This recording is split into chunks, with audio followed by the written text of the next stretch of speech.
What's up, YouTube? It's your man, Joshua Pondexter. This is a new hour for me, 7 p.m. Central Standard Time. We're going to be doing a new show, trying to build a community here. This particular show in the evening, we'll be talking about health and wealth, right? This is typically a money show where we talk about financial matters, but we're going to add some health component here because, hey, if you got a whole bunch of money and no health, it doesn't even matter, right? So we're going to be talking about health and wealth from a financial perspective. We want to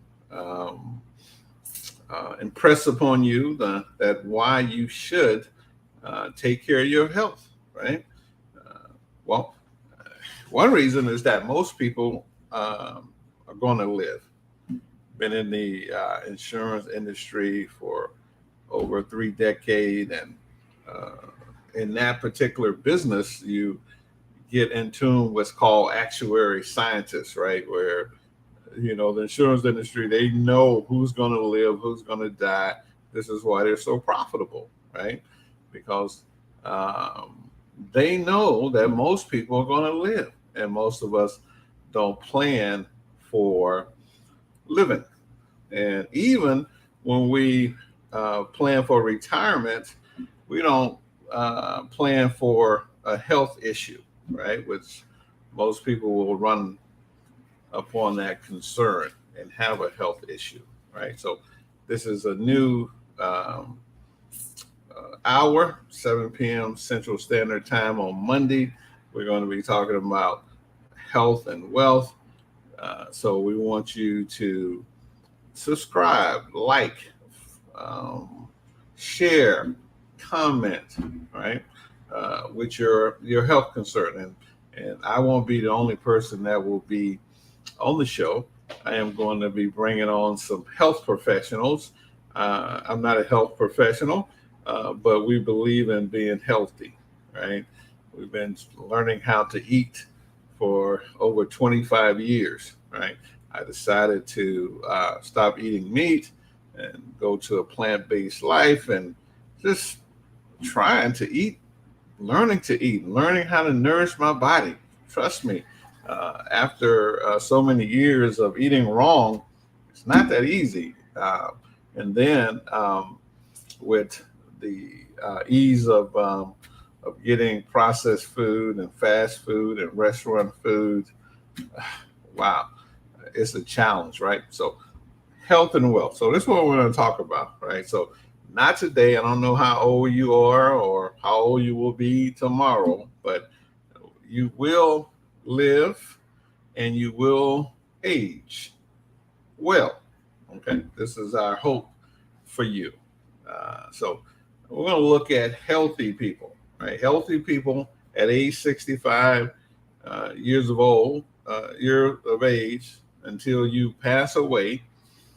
Just to get 65 and live to life expectancy of 80, 85, it will cost you $404,253. What? Yeah, that's just medical expense, right? That's just medical care, insurance, co-pays, prescription drugs, right? This is, almost $500,000 once you retire at age 65, just for your medical care, right? So I have to think about it, something to plan for, right? Most of us don't plan for that. We don't put an extra 5% away to save for the healthcare. Now, don't need long-term care, right? That's Medicaid, either in your home or in a nursing home. That's a minimum of $100,000 a year, right? So some incredible numbers that can be looking at the majority of us after retirement, right? So it's fine on now. We're earning money. We can keep earning money. We can keep enjoying life, but come on, you're going to have to plan for that reality, right? Because your wealth can disappear in a couple of years. If you $100,000 a year from Medicaid, boom, you got $1 million. It can be gone in um, what 10 years, right? Boom, or less. So life expectancy, the probability of living to age 90, right? Life expectancy today for the 65-year-old person, you might not be there, but these numbers will change when you get 65 if you're a younger person, right? So a single male like myself, I have a life I have an opportunity to live to age 90, 22%. That's a lot. That's pretty good, right? Now that's a single male. A single female, she has a 33% chance of living to age 90, right? So come on. Uh, those numbers are kind of rising. You got a big chance of hitting 90. Couples, a 47% chance that one of the spouses will live to age 90. So you see these life expectancy numbers, how they are growing, right? That's a person that's 65 years of age today, right? Don't project 10 years into the future. Modern medicine is improving the ability to look in your body to catch a disease and medications. And I was talking to a friend of mine today who's 82, 83, and he said if it wasn't for modern medicine, he'd probably be dead. High blood pressure, this, that medicine for this and that. And still 82, still teaching tennis, right?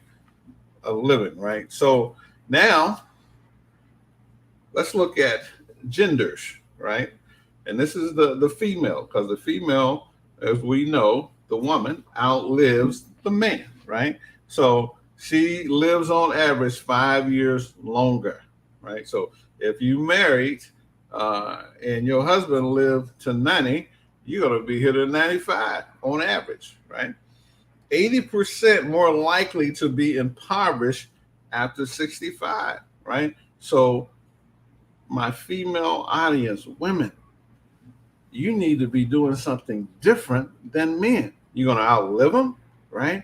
And then that means you're going to need more money. And then at age 65, you have an 80% chance of being impoverished. So that's, you better start doing some planning now, right? So 70% of nursing home residents are female, right? Come on now. So that's alarming. So when we look at health, we look at the things that are devastating that wealth, right? So, and I point these out for my female audience so that, you can probably maybe not take as many trips, maybe not buy as many pairs of shoes, right? Something, cut back on something so that you don't be in those big numbers. 70% in nursing homes, right? 80% at age 65 impoverished or women, right, in this country. So listen, we're going to have to do something differently. Also, and when I'm talking about empower, we're talking about Medicaid, right? So let's look at this. So we're taking wherever you are now, 25, 35, God bless you. I'm 61. I'm moving very close to them numbers every day, right? So over 6.9 million Medicaid beneficiaries are 65 and older. So, we got children, dependent children on CHIP, and that's the Illinois program for children that get medical. But let's just say 7 million Medicaid beneficiaries. That's today, right? 2023. What will that number be in 2030? Right? More people being impoverished, economic uncertainty, right? Right. And people 65 to 79, out of pocket expense annually is $456 a month. Right, it's $500 a month. That's almost $6,000 a month. I'm talking about a year, right? So $456. So we're talking about real money. You're going to 65 to 79, right in that space right there, spending an average of $500 a month for out-of-pocket medical care, right? Medicare costs, right? Or not Medicare, but medical costs, right? Between age 65 and 74, $13,000 a year. Between age 75 and 84, $24,000 a year. Over 85, $39,000 a year. So you see why people have no money to transfer to the next generation. We're talking about health and wealth, right? So what's more important, your health or your wealth? I think this health thing is probably on top, right? And if you can stay healthy longer, and you can earn more money and save more money, you can transfer to the next generation. So if you don't know this medical system, right, is it's expensive, right, and it's going up every time. So you say, well, wow, those numbers seem to be kind of inflated, right? So okay, look. I don't know. I was talking to a friend of mine. I said it must be a modern thing, but in his generation, because all of my buddies are a little older than me, I said, well, it wouldn't happen all these hip replacements, right? So what the heck is going on? What kind of job that you got that your hips, all these hips replacement, knee replacements, right? All these type of these things are expensive. Just think about it.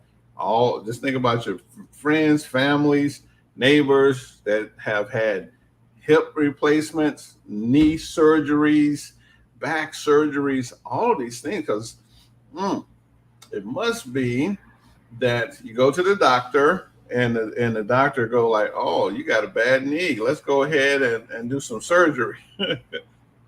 They get paid to do it, right? So these things are becoming unsustainable for the average person. Now, put this number in your pipe and smoke it, right?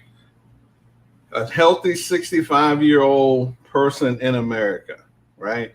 From 65 to life expectancy, male, let's say 80, let's say female, 85, $404,253,000 just in medical expenses, right?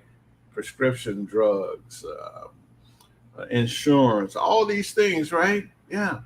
Wow, that's a lot of money. It's $500,000 after you retire that you're going to have to spend for taking care of your medical. Cataract surgeries, right? I don't know what's going on, because what did people go blind back in the day, right?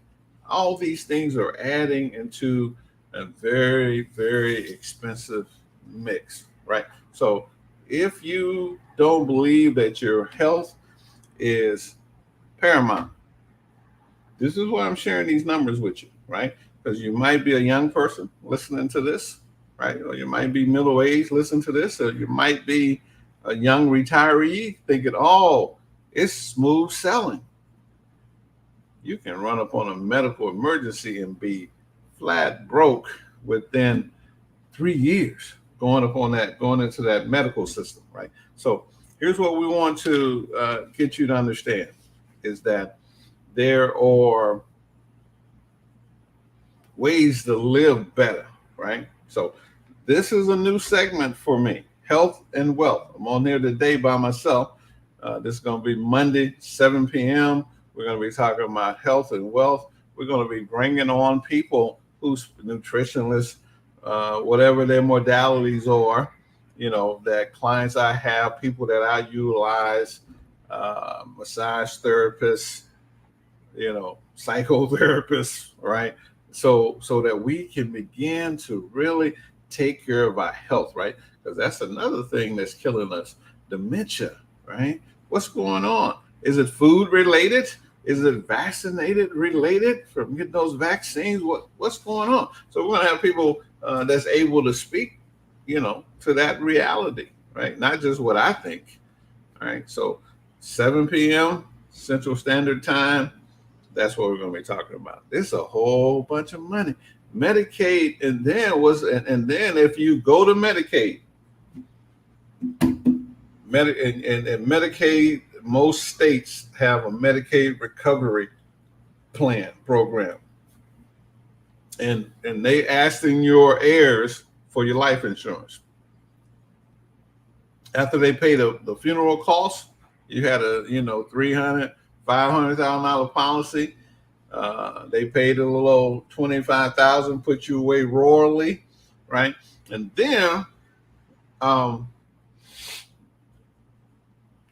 they think you leaving some money for your children.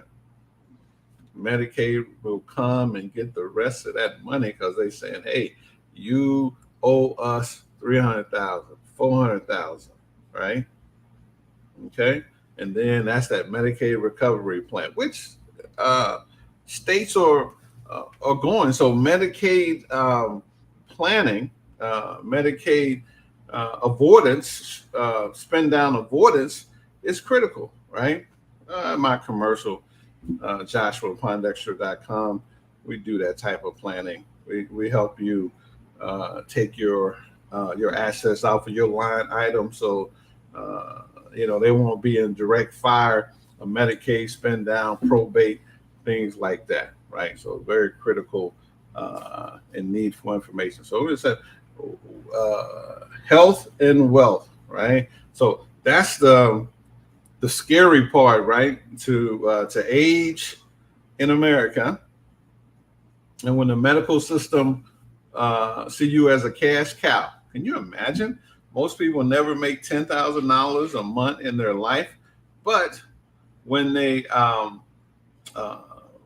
Medicaid and go to a nursing home, $9,000 here in Illinois minimum, right?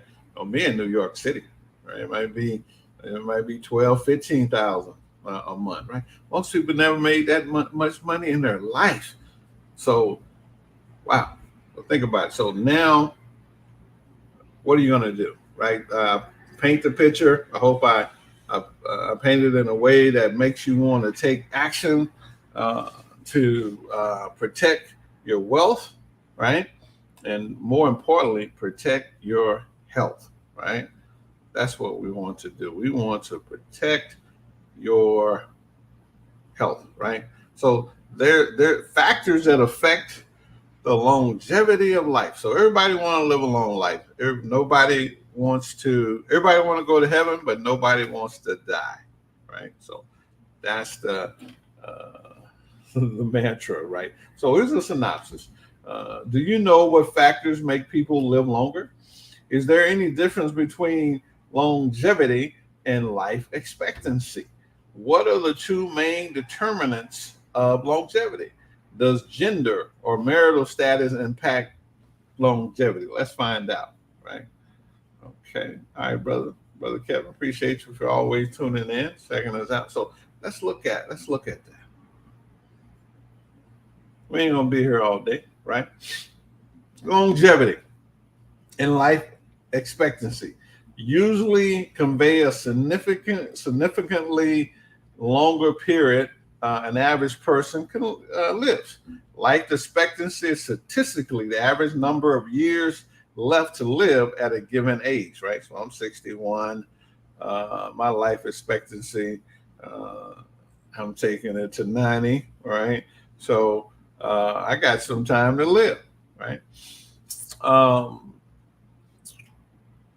And the term longevity refers to a particular long-lived member of a population, right? So there are populations like in Japan that lives to age 100, right? That's longevity. Those people have longevity who live those type of life. See, a number of factors such as decline in infant mortality, right? So uh, babies, it used to be a crapshoot when you had a baby, right? So still is in America medical system, right? Uh, Economic development. We lived in a developed country. Rising living standards, right? Most of us have clean spaces to live, running water, uh, air conditioning, heat, just living luxurious lives, right? All right. Um, Improved lifestyles, right? And so, what do I mean by improved lifestyle? The quality of the work that you're doing. We're not, a lot of some guys still have very dangerous jobs, but a lot of us lifestyles are pretty easy with the job, pretty safe, right? You take vacations, uh, entertainment, just your lifestyle, eating better, taking just a better education, right? These are some of the factors that contribute to longevity and life expectancy, right? So, and so formal education is good, no doubt about that, but self-education is better. You can make a living, uh, if you go to Yale, right? But you can make a life if you self-educate yourself, right? Uh, an advocate, advanced health care and medicine, right? We got some advanced health care. A lot of people was at death's door, had a heart attack, had a stroke, had an aneurysm.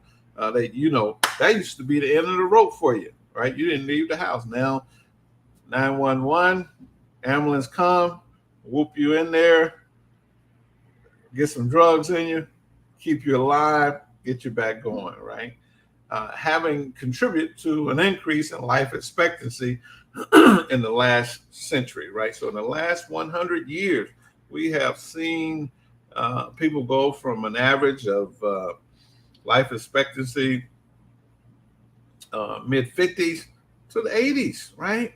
In 100 years, that's advancement in that area, right? So, hey, two main factors that contribute to you living longer, right? Gender, genetics, access to health care, hygiene, diet, nutrition, exercise, lifestyle, right?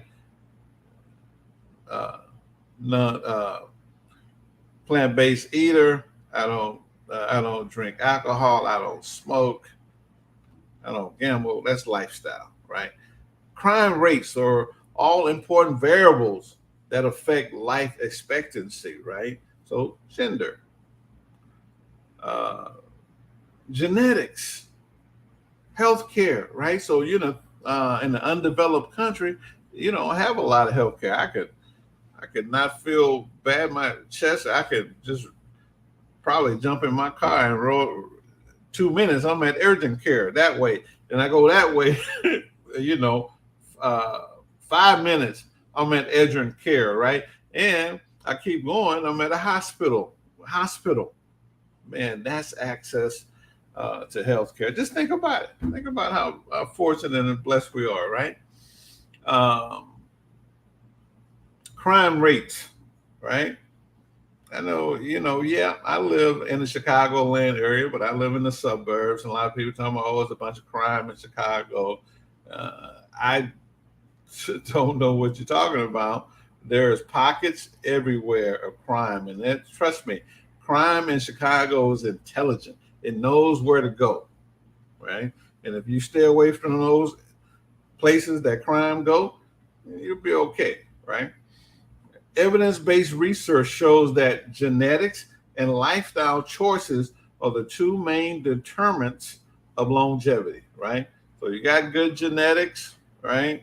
And then you make some good lifestyle choices. So I for the last 35 years, no smoking, no drinking, no drugs, no meat, no plant-based eating, fruits and vegetables, trying to live long, right?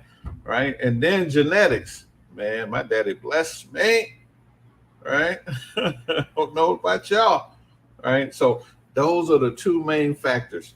Genetics, so look at your genetics. If you have, and they said there's two main factors. I believe that this is a split of 80-20. I think it's 20% genetics, 80% lifestyle. So that's good news. You can actually control that, right? You can control it.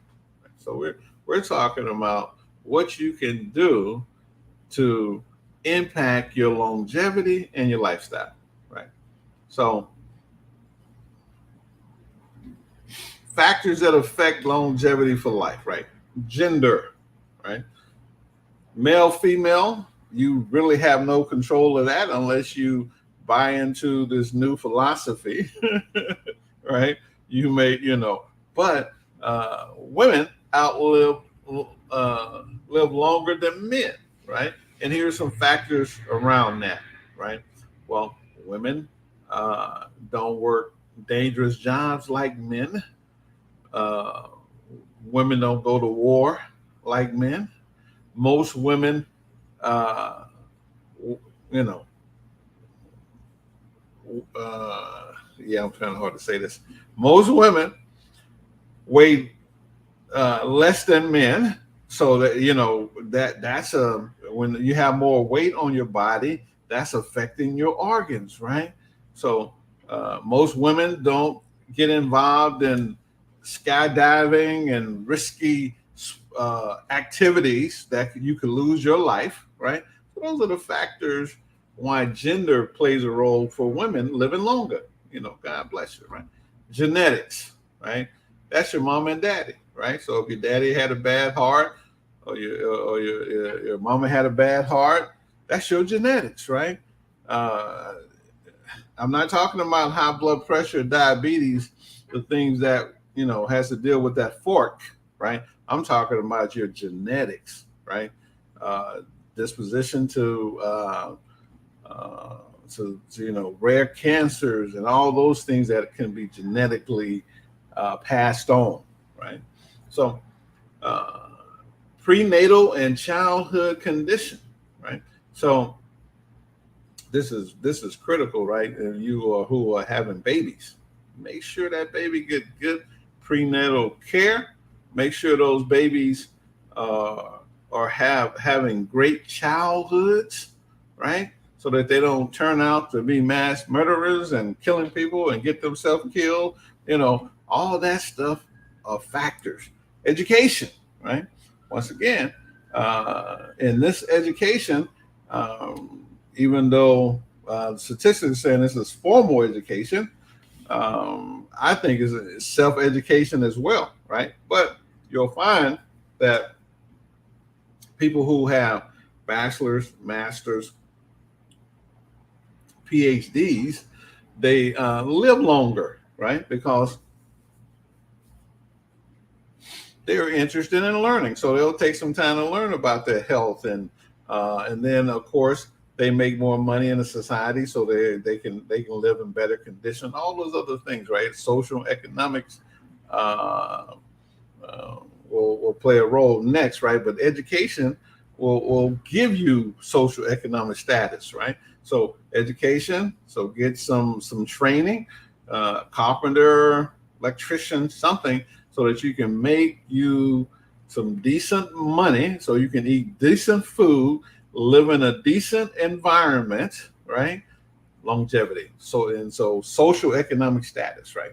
That's all America is made of, right? And we then flipped it, and we have made social economic status God, right? So the more money, the more status you got, the more God-like you are. No, no, no, no, no, no, no, right? But because of your social economic status, you can go to Whole Foods, right?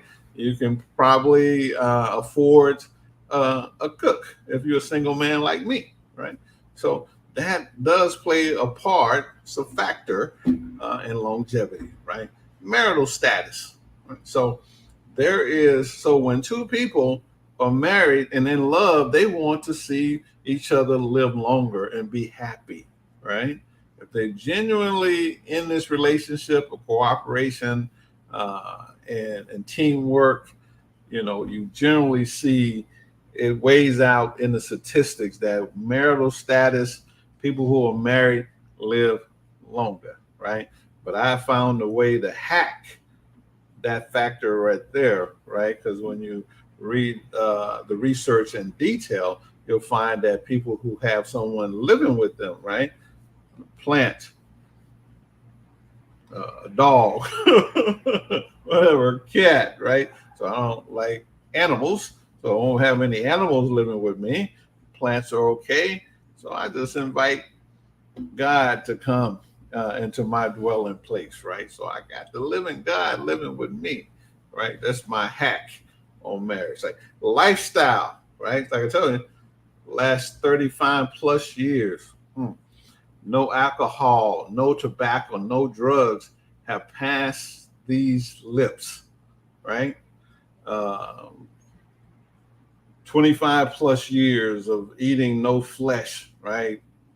Which that's not really necessary for you to be a vegan or a vegetarian, but you definitely want to eat more fruits and vegetables, right? Um, Medical technology, right? Medical technology is a beautiful thing, right? We have listening devices that can go listen at your body. We have devices that can scope your body, that can take X-rays of your body, that can, just they can see inside of you and see what's going on. We can take um,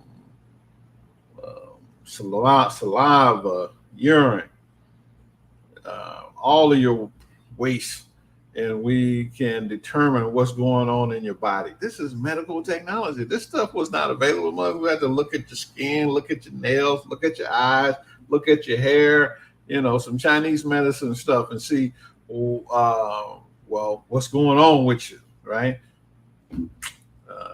They was very good at that, but I think there's a lot of guesswork that went in there too, right?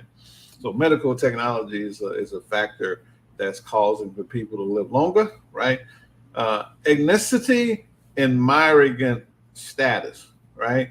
So my black brothers and sisters, you don't have to eat the slave diet anymore.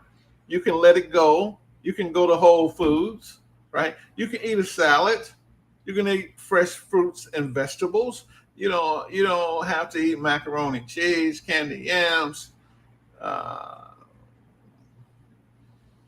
What else? It's been so long since I ate a bunch of soul food, but I love it too, right?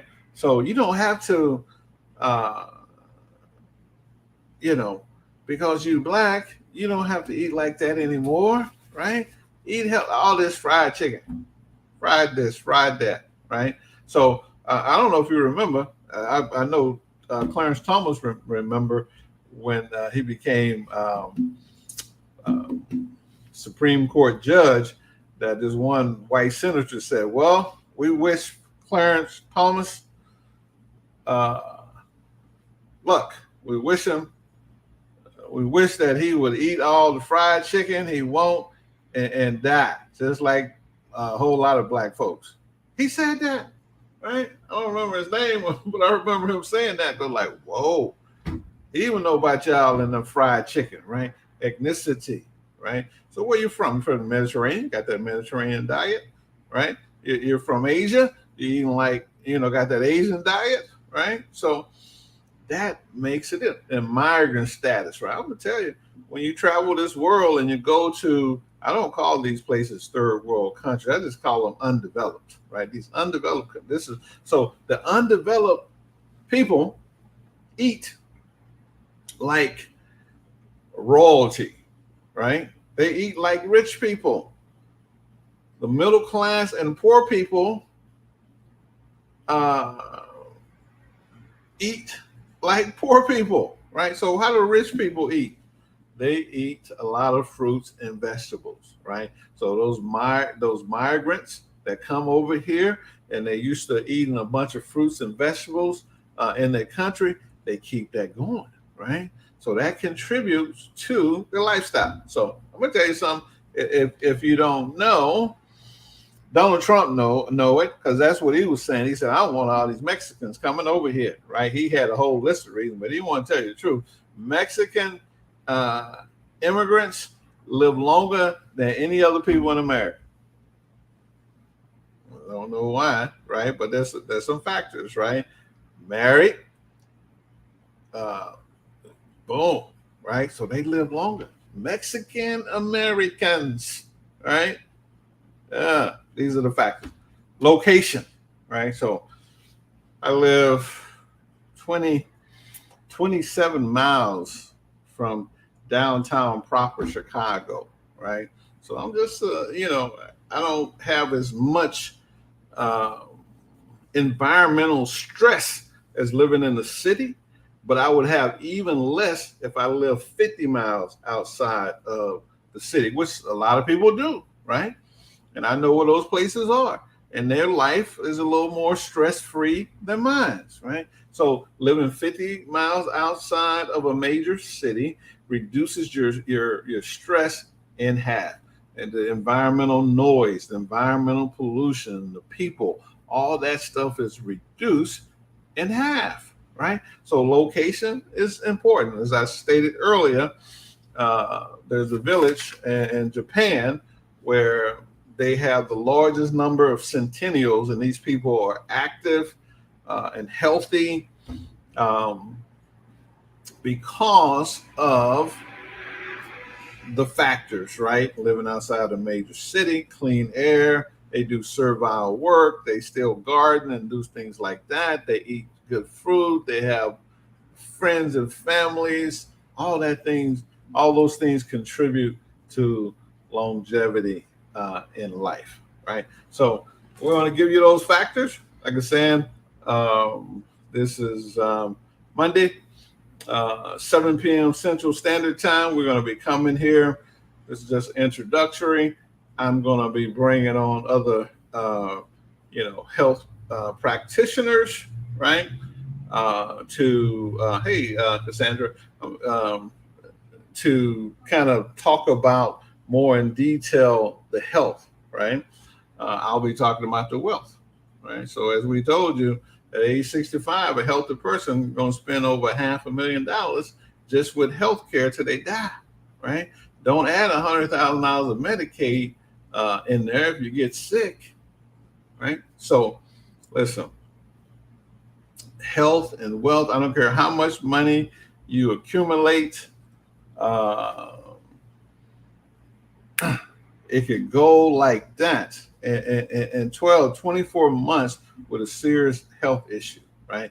And this is why one of the reasons that we're not transferring wealth in our community, right? Because of Medicaid spend down and probate, things of those natures, which this is what we help our clients avoid, JoshuaPondexter.com. I've been passionate about this because I have seen people who have worked 30, 40 years in a few years just have their whole life saving financially evaporate with their health, right? So it's very important that we take care of our health, right? And okay, thank you, Ms. Wiggins. Because I'm gonna tell you, you talking about getting rich, forget about it. Ain't nobody getting rich. I'm not selling get rich nothing, because I already know that they got folks on the internet talking about you need to accumulate, you need to put together $2.4 million to retire well in America. Trust me, that's only 1% of the 330 million people in America that does that, right? Come on. No, it's out of your grasp. I'm not saying don't go for it, right? But try to have a balance. $2.4 million. So if you married, your spouse needs $2.4 million. Yeah, I got $5 million, right? And net worth. No, that's not happening in America because of all these factors, right? Taxes. The people who we give our money to, they cheat us, right? With fees, right? If you have a mortgage It said that the mortgage man got 200 plus ways to feed you to death, right?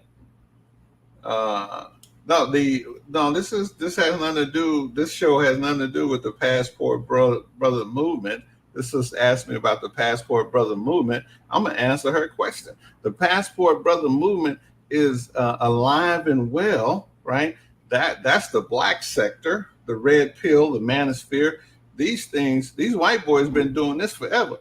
In the Netherlands, which consists of Cassandra, was consists of seven different countries, they're leaving them women over there and going to Thailand and the Philippines and marrying them. That those countries over there, trying to make it illegal to marry another woman. Why they don't want their women? Now, the Passport Brother movement is not an American thing. You know, these young black men who finally got some access to some money, some passports, and some freedom, they travel in the world now, right? I've been traveling the world since I was 17. So I've been in the movement. You know, I've been having access to every corner of the planet because I've been working all my life, right? Working well, earning great money.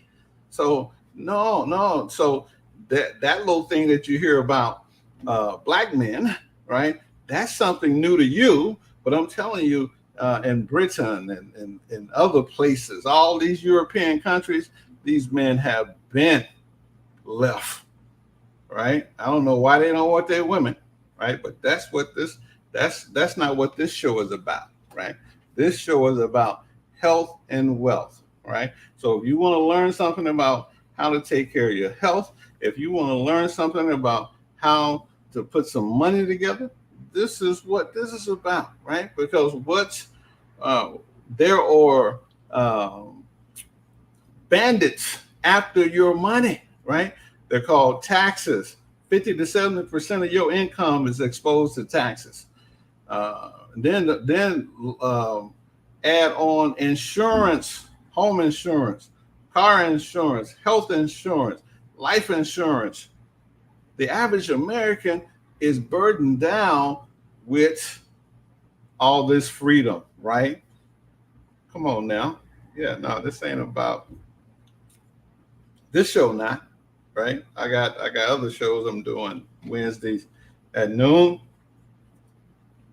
and Friday morning at 9 a.m., right? We could talk about, and well, anyway, I don't talk about men and women issues, right? I talk about money. That's what topics, right?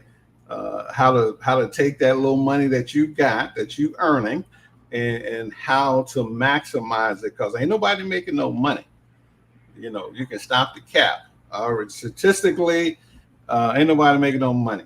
10% black men make $100,000 a year. 6% of black women. 75% of black women make less than $35,000 a year. Over 50% of black women that have black-owned business make less than $25,000 a year. Ain't nobody making no money, right? It's the rare people that make money, that know how to make money, right? So I want to show you how that money that you make, how to maximize it, right? Over the course 20, 25, 30, 40 years, right? Depending on where you are in life. These are some of the things that are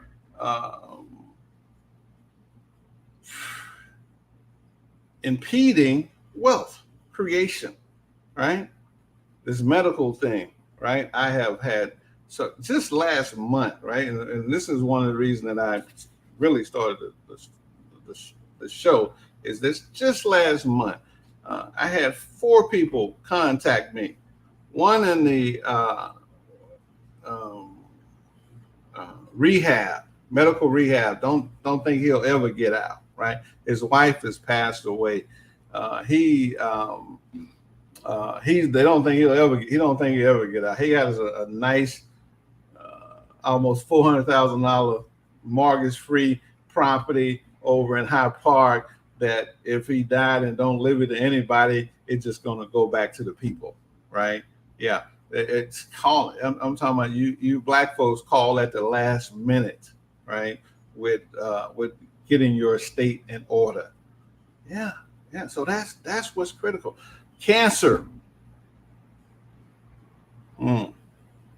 3 people last month. Cancer, cancer, ready to go, ready to die, right? So we don't know what it is, right? But I tell you that taking care of your health is critical, right? And understanding that the stuff that we put in our mouth is carcinogen, cancer causing agents, right? When we barbecue meat and that skin get barbecued, right? It's a carcinogen. Drinking alcohol, that's carcinogens, right? Our modern society does nothing but produce cancer, and our people are the culprit of it. And we wow. So this is what this channel is about. This is about helping you understand that your health is your wealth, and if you're going to transfer your $2 to the next generation, you're going to have to be a whole lot smarter about it, right? Because a health issue. What is the probability of someone running up on going to a nursing home? Statistically, 1 in 5 people at age 65 will spend some time in a nursing home, right? I used to work with an advocacy group here in Chicago, right? People, there'd be, attorneys there. Of course, attorneys there was trying to get some clients, right?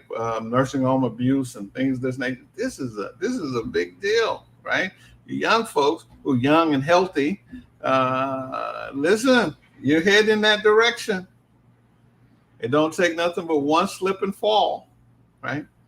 Nothing but one slip and fall. So these are some of the factors for longevity, right? So hey, this is what we're doing on Monday night. Please like, subscribe, share. We appreciate you guys tuning in. And if you comment, that help the YouTube algorithm to show this to other people. You like it, things of that nature. That will help the channel. We definitely want you to help the channel, because we're going to try to bring some information that you can use. So next week, I got a couple people in mind that I'm gonna bring on that's going to talk about. We're going to start talking about nutrition, right? Reversing disease and things of that nature. So and so when I decided to do this, the first person that I had in mind was myself, right?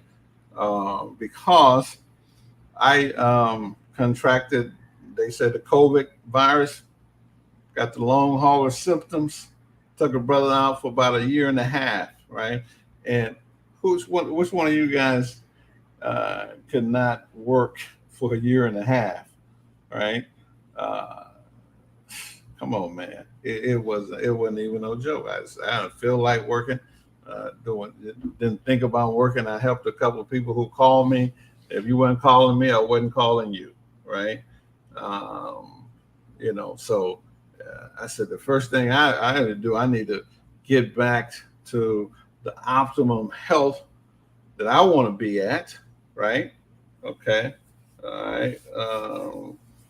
80%. That's right. Of our health is is within our control, right? Not the genetics, right? You can outperform genetics, right? I know you can. You can outperform genetics. Your daddy was dumb. Look at you. Mama was special. Oh, you're outperforming genetics. And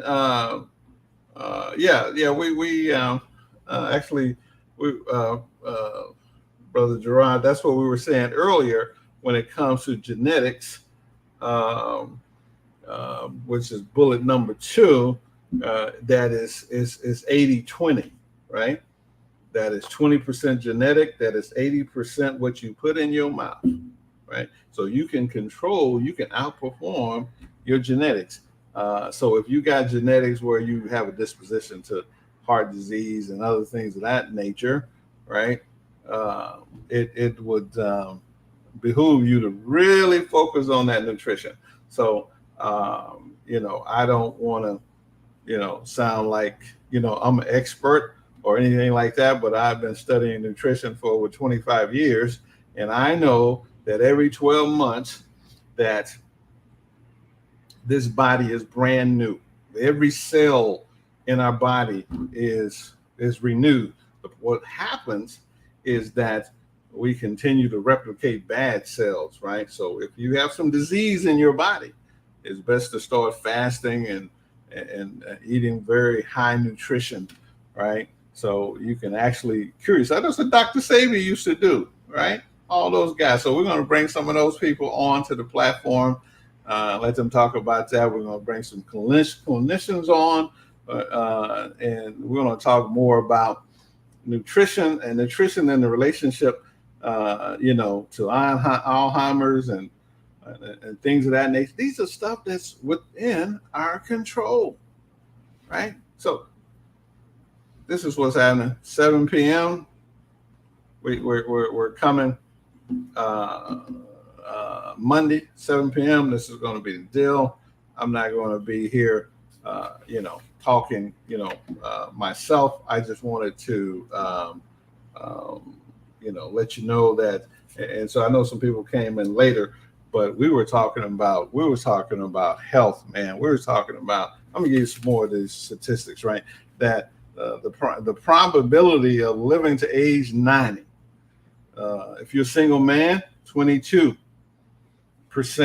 single female, 33%, you're a couple, 47%, that one of you guys will live to age 90, right? So if you retire at age 60, 65, man, you got a whole lot of life to plan for, right? You got a whole lot of life to plan for, right? And a healthy person at age 65 will spend $404,253 just in healthcare. That's a healthy person.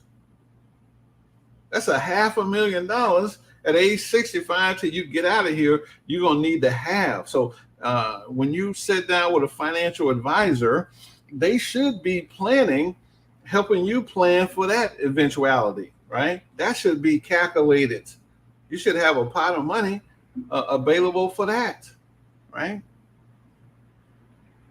And then gender makes a difference, right? If you're male or female, women on average outlive men by 5 years. 80% more likely to be impoverished at age 65.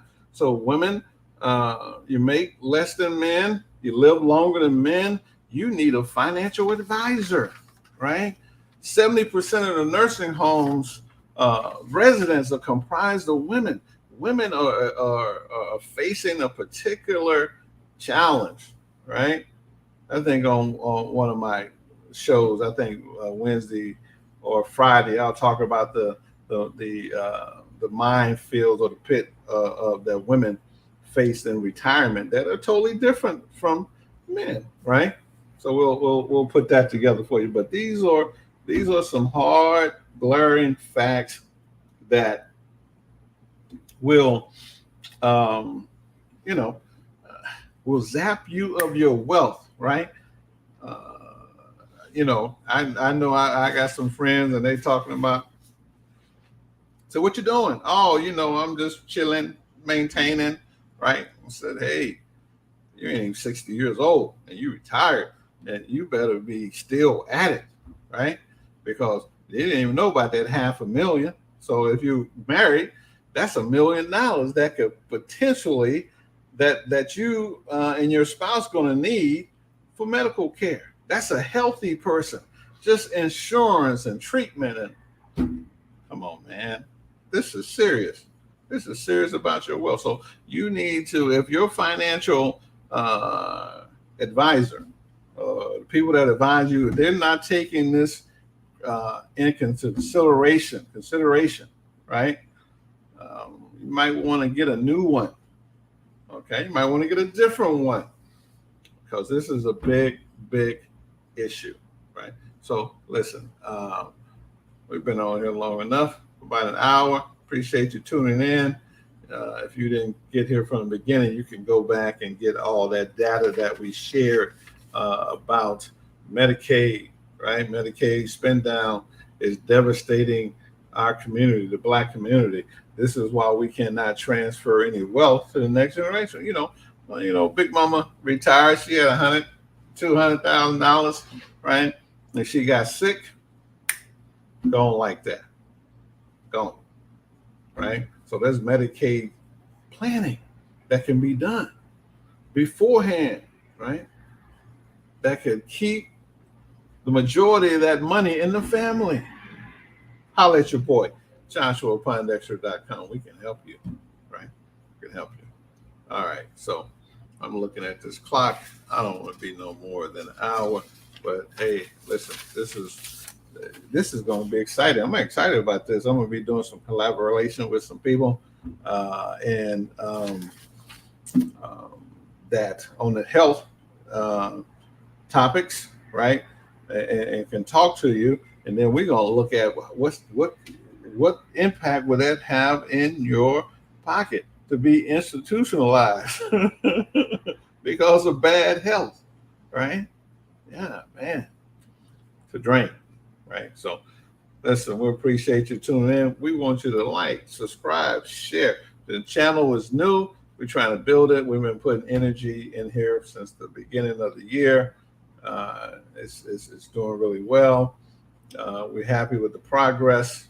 Trying to bring you content that you can use, right? We're not talking about who shot John and all that, right? No, not doing none of that. We'll let other people. There's plenty of people on this platform that doing that and doing it well. So, all right, I'm going to say good night. Thanks for tuning in. Hey, Paw, that's Elijah, my buddy, watching this Paw, right? Appreciate it. Got my young folks watching me. Appreciate that. All right, love you guys. Always in parting, we wish you love, peace, and soul. Bye for now.